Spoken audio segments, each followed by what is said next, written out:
नमस्कार दोस्तों, जय श्री राम। कैसे हैं आप सब लोग। आज एक बहुत महत्वपूर्ण विषय पे बात करनी है और वो ये है कि भारत का दुर्भाग्य। मतलब 2300 सालों से भारत का हिंदू समाज लगातार युद्ध लड़ रहा है विदेशियों से, अंदर के गद्दारों से। फिर भी आज इसका इतना बड़ा दुर्भाग्य है कि उसी का देश बढ़ता चला गया। जैसा कि आप जानते हैं कि 1947 में पाकिस्तान बना, 1971 में बांग्लादेश बन गया।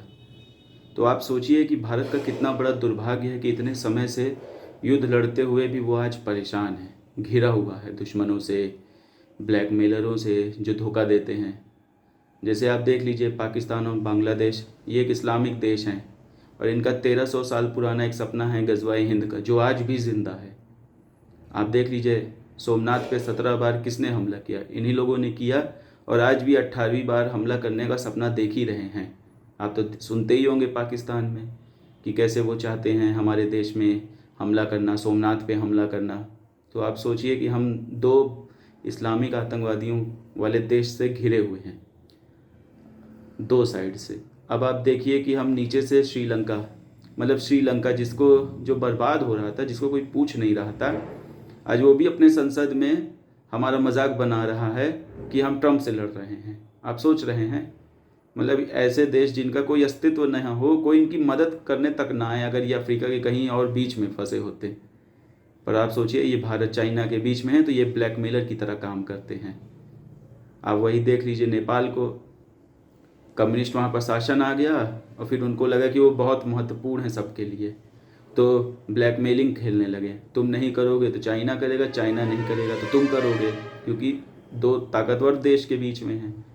इसीलिए आप देखिए, और फिर आप देख लीजिए उसी के ऊपर एक चाइना कम्युनिस्ट देश, मतलब जिसका एक्सपेंशन का काम ही यही है, जिसको 2000 सालों में किसी ने नहीं पूछा था, वो आज सबके नाक में दम करके रखा है। फिर आप देख लीजिए म्यांमार, जो भारत का ही हिस्सा था, जब तक भारत का हिस्सा था ठीक से था, जब से वहाँ आज़ादी आई और मिलिट्री शासन आया, आप देख लीजिए क्या हाल है वहाँ के।